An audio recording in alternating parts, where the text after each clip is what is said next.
I remember the first time I heard the word Freemason. It sounded harmless, almost archaic, like something left behind in the dusty pages of history books. But the more I followed the word, the deeper it pulled me into a world that hides in plain sight. A world that operates quietly behind the familiar, under churches, within government halls, even in the cornerstones of our cities. They call themselves the Craft. To most, they're a fraternity, a network of men who gather in quiet rooms, perform rituals, and speak about morality, truth, and the betterment of mankind. But once you step closer, once you hear the language they use and see the symbols they carve, you begin to understand nothing about them is simple, everything means something, and nothing is said by accident. Freemasonry claims to be ancient, a system of allegory and symbol carried from the builders of Solomon's Temple through medieval stonemasons into the secret societies of modern times. But that's only what you're told when you ask. What they really are is harder to define because it depends on how far you're allowed to see. I once spoke to a man who'd been a Mason for 30 years. His words were careful. He said, "We're not a secret society. We're a society with secrets." It's a clever distinction, one that's technically true, but hides the real meaning behind ritual oaths and degrees, because within those rituals lies a different story, one about the shaping of perception and the ancient belief that truth can only be revealed through symbolic experience. Every Freemason lodge looks different, yet feels the same. No windows, dim lights, heavy curtains drawn to ensure what happens inside remains unseen. You'll find symbols everywhere, the compass and square, the letter G, the all-seeing eye, each one carrying layers of meaning, geometry, morality, creation, and divine order. But to those within the craft, these symbols aren't just decoration. They're a language, a code passed down through centuries, refined by ritual and repetition until meaning itself becomes sacred. They speak of light, not the physical kind, but something deeper. To seek the light is to awaken from ignorance, to ascend through knowledge and discipline. Every initiation, every degree represents another step toward that light. But no one ever says what the light truly is. They only tell you that once you see it, you can never go back. Freemasonry is built on degrees, stages of enlightenment. The first three are called the Blue Lodge, entered apprentice, fellow craft, and master mason. They're symbolic journeys, filled with drama, oaths, and allegorical death and rebirth. To outsiders, they appear theatrical, but to those who take the oath, the symbolism seeps into thought. Every action, every tool, the gavel, the plumb line, the trowel, holds meaning. They teach that the world itself was built on sacred geometry, that the human soul mirrors that architecture, and that through understanding it, a man might rebuild himself. That's what they tell you. But in the deeper circles, the lines between morality, mysticism, and power begin to blur. There are degrees beyond the third, 33 in the Scottish Rite, each carrying its own title and secret. They speak of higher truths, of inner temples unseen by ordinary men. Those who reach the top rarely speak about it. Some say it's just honorary, others that it's something else entirely. If you trace the roots of their symbols, you find fragments from Egypt, Babylon, Greece, the Eye of Horus, the pyramid, the twin pillars of Boaz and Jachin. It's as if every civilization left behind a piece of a larger puzzle, and the Masons quietly assembled it in the shadows. Their ceremonies, cloaked in Christian language, reach far beyond religion, into something older, something that believes knowledge itself is divine. The structure of the lodge reflects that. The worshipful master presides over the east, symbolizing the rising sun. The senior and junior wardens watch the west and south. Every movement, every position is deliberate, a recreation of the cosmos in miniature. To them, the lodge isn't just a meeting hall. It's a map of the universe, a temple of man, built to mirror the unseen. But the secrecy isn't only for mystery. It's for protection. Throughout history, Freemasons have been accused of everything from political manipulation to occult worship. Kings have banned them, churches have condemned them. Conspiracy theories have followed them for centuries, and yet they remain. Quiet, consistent, untouchable. Because their strength isn't in visibility, it's in continuity. They've outlasted empires, revolutions, and religions by simply adapting, never revealing more than what the world is ready to hear. There's a phrase often used within the craft, to conceal and never reveal. And it's not just about protecting ritual. It's about guarding something fragile, the power of knowledge that can survive in the open. Whether that knowledge is symbolic or literal depends on who you ask. When you look at the symbols carved into old cathedrals or the foundation stones of government buildings, you start to notice the pattern. The same compass, the same angles, the same signatures. It's like a quiet hand has been shaping history, leaving a coded message in stone. And maybe that's what Freemasonry really is, a language of builders. Builders not just of walls, but of meaning, of belief, of reality itself. In their rituals, they say a man must first be prepared in his heart, because what they're truly building isn't made of stone. It's built inside the mind, brick by brick, symbol by symbol, until the initiate no longer sees the world the same way. He starts to notice patterns where others see chaos, order where others see chance. And in that quiet realization lies the real secret, that Freemasonry was never about the lodge. It was about the transformation of man. They say symbols speak where words cannot. That's why every Masonic teaching is wrapped in one.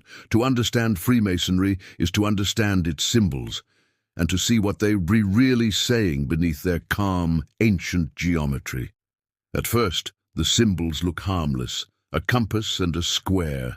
Tools of builders, a letter G shining at the center. But when you begin to study them, something strange happens. You start noticing them everywhere, in architecture, on currency, in art, even in the hidden details of government buildings. The same proportions, the same angles. It's as if reality itself was constructed with the same design.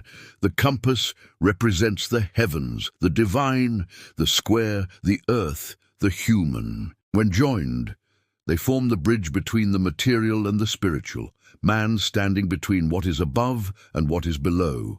And that single letter G in the center, depending on who you ask, stands for God, geometry, or gnosis.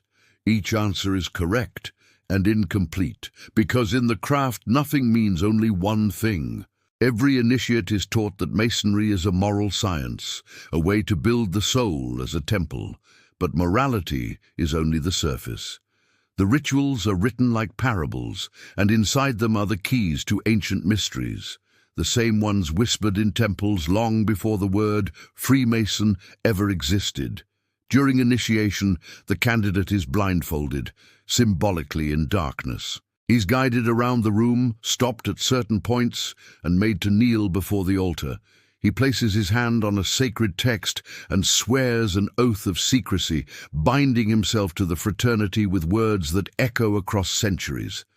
The exact words are guarded, the gestures hidden, but those who've experienced it describe the same feeling, that something in the air changes, as if the walls themselves are listening. The oaths are not threats, they are transformations.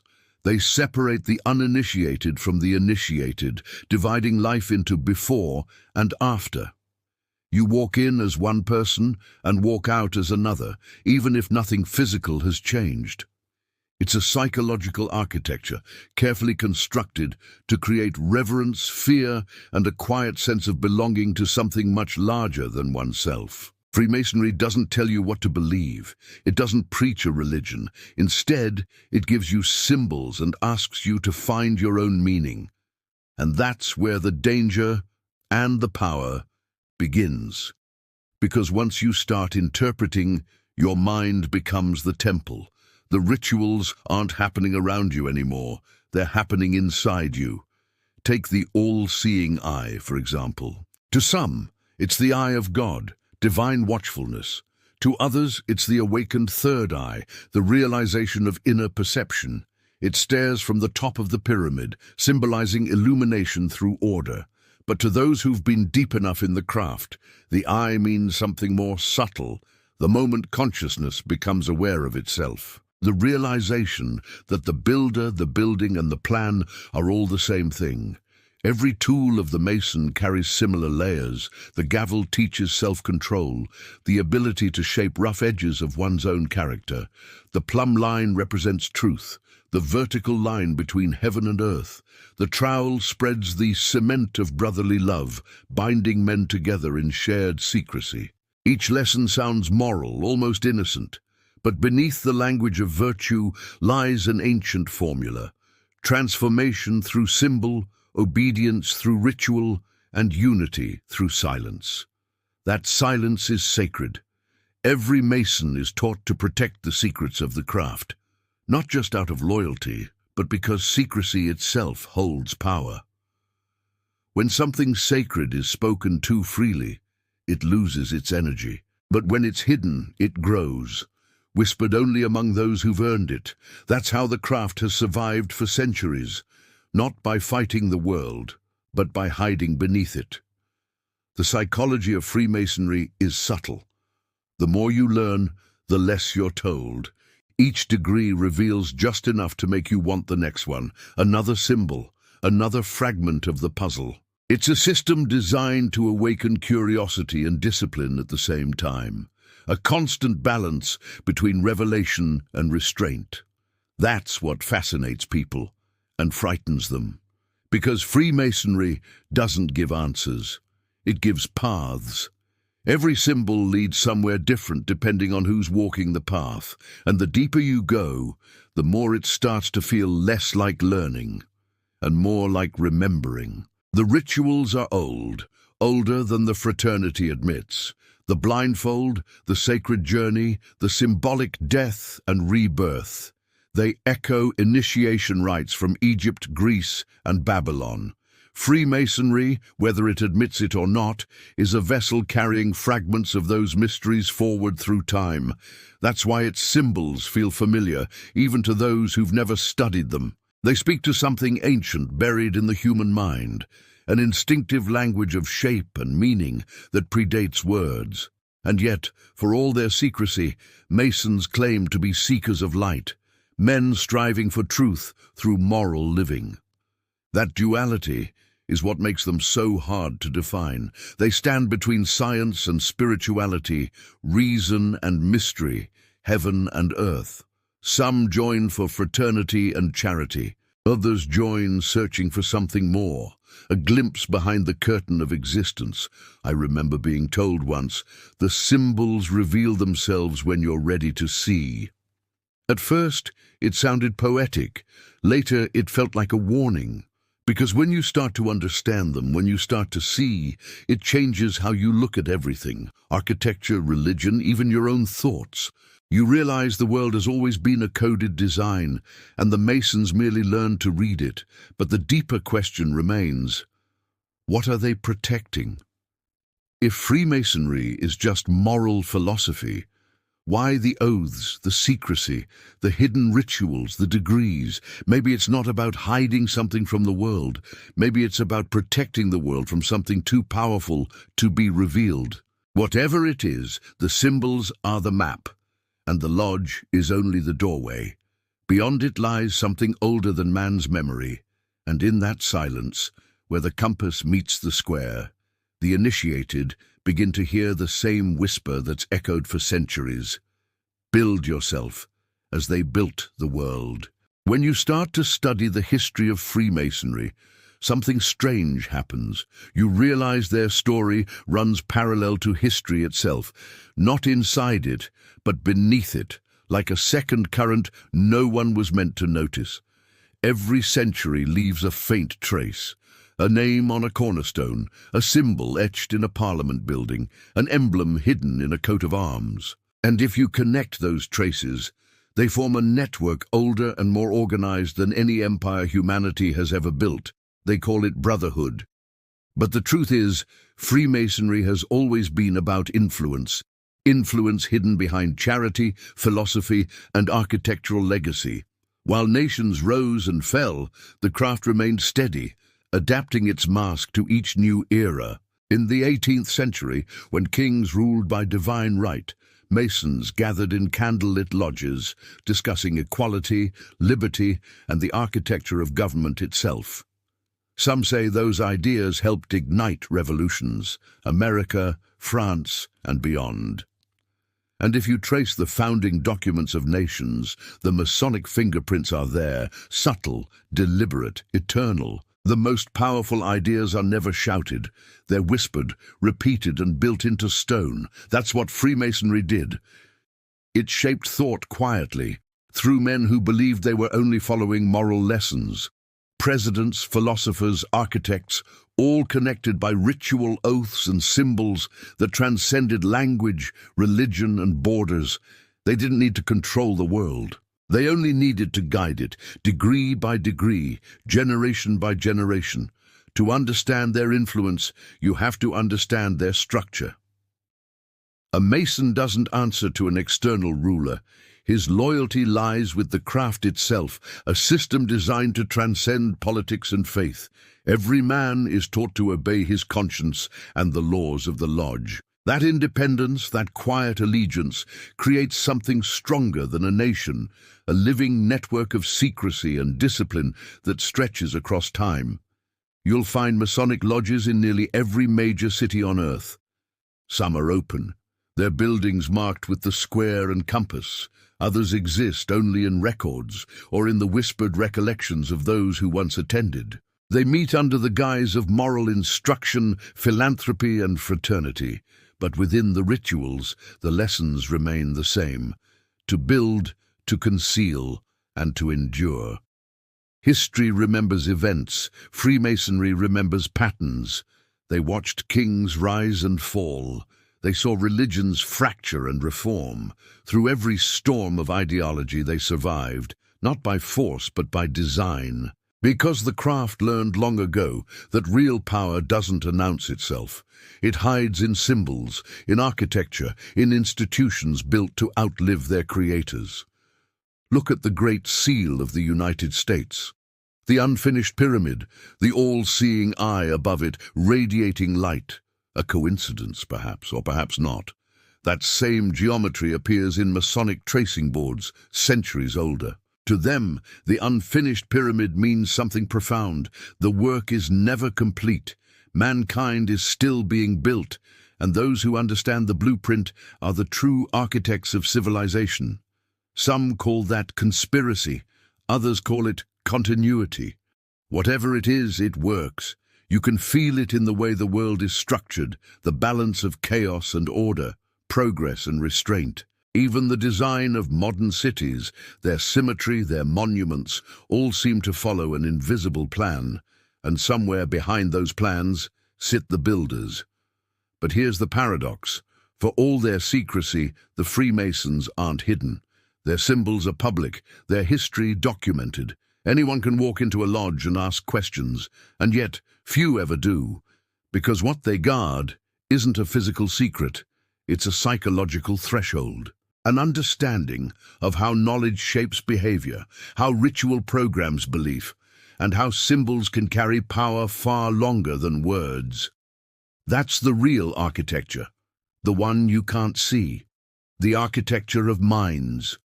When a Mason swears an oath, he becomes part of that structure, whether he realizes it or not. He carries the pattern within him. He sees the world through geometry and metaphor. And those patterns spread into art, politics, religion, until the entire world becomes a reflection of that sacred design. The church once called them heretics, governments called them subversives, but persecution never erased them. It only made them adapt. When they were banned, they went deeper underground. When they were exposed, they hid in plain sight, because the craft doesn't depend on temples or titles. It depends on memory. On men who carry the work forward quietly, bound by ritual and brotherhood.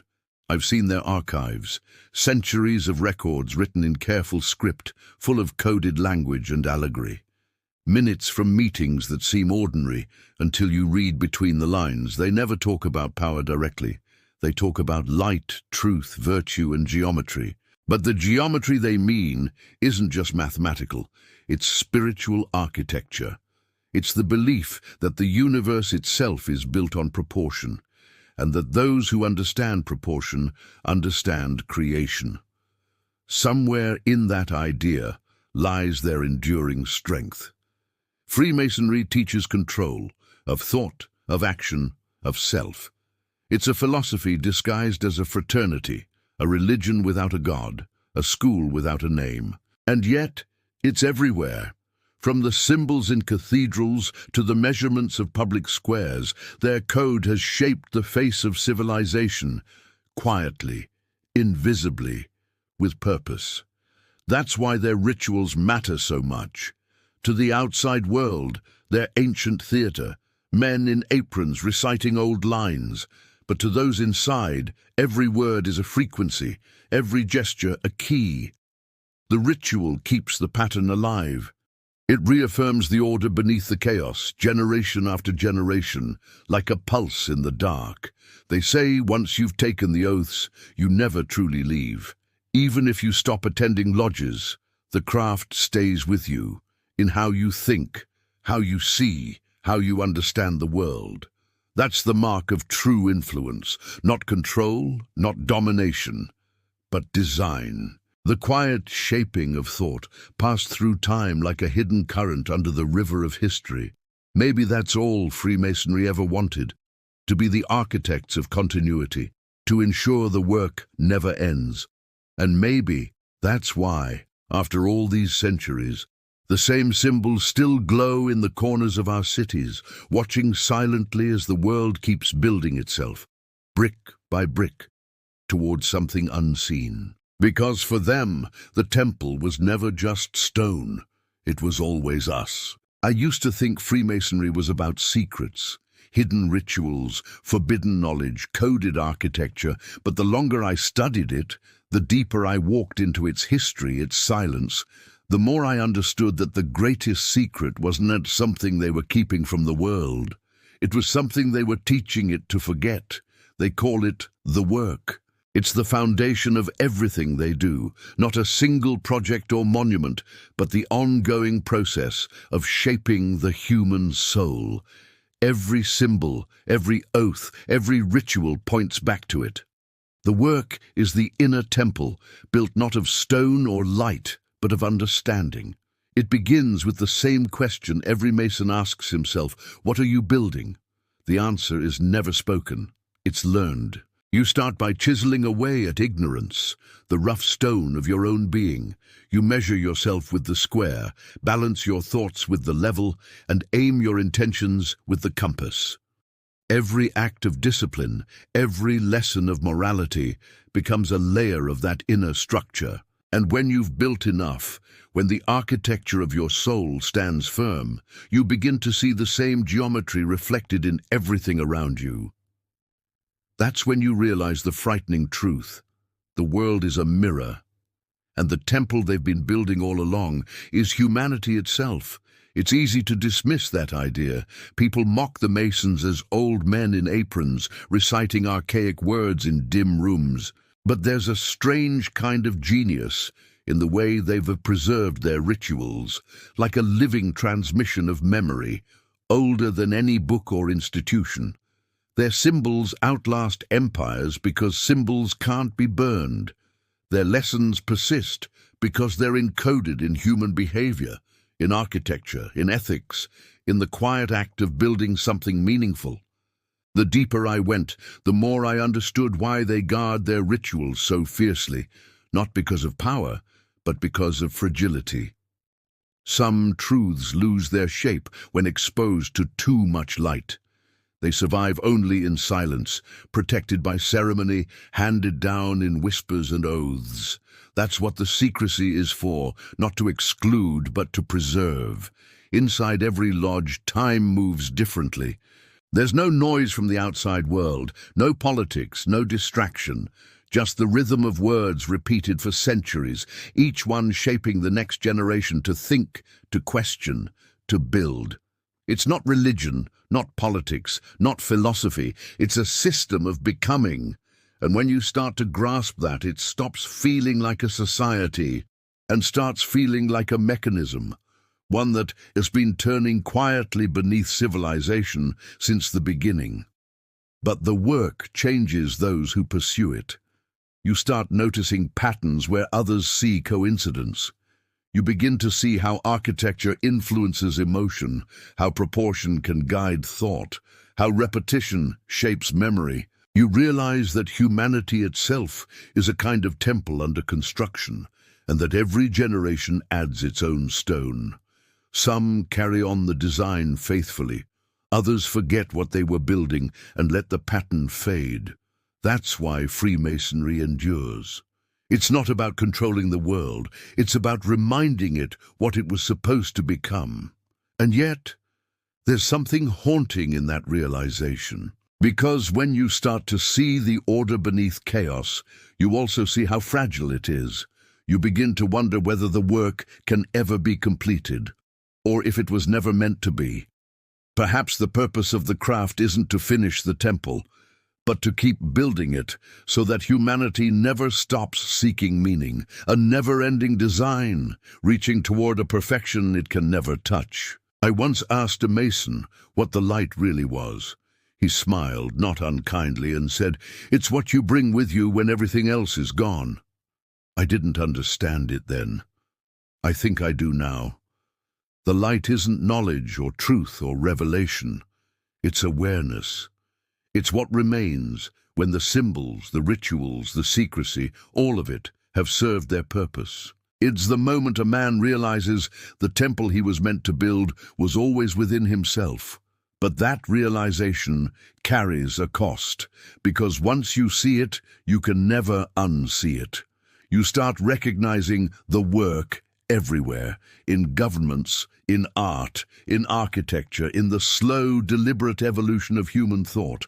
And you realize that the craft's greatest success wasn't secrecy, it was influence. Not the kind that commands, but the kind that endures, quiet, invisible, structural. Freemasonry was never meant to rule.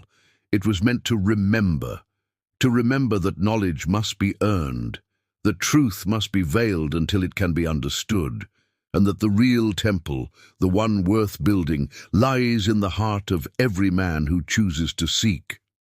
Maybe that's why they call each other brother. Because the work isn't solitary. No one builds the temple alone. Each life, each act of creation, each moment of understanding adds another stone to the unseen design. A design that stretches beyond time, beyond nations, beyond faith. And somewhere, within that vast geometry, the craft continues, not as an organization, but as an idea that refuses to die. Even now, I sometimes dream of the lodge. The candles, the silence, the voice reciting the words of initiation. I see the square and compass glowing faintly in the dark. And I remember what they said the night I first stepped into that room. "You are not here to learn what we build. You are here to learn how to build." That's what the work really is. Not the secret of Freemasonry, but the secret of existence. The endless act of shaping order out of chaos, light out of darkness, meaning out of silence, a process that began long before us and will continue long after we're gone. So what are Freemasons? They are the memory of the builders, the architects of continuity, the keepers of an unfinished temple, the one rising quietly within all of us. And when their voices fade, when their symbols finally turn to dust, the work will remain, echoing in the hands of whoever picks up the next stone, looks to the light, and begins again. Because the work never ends.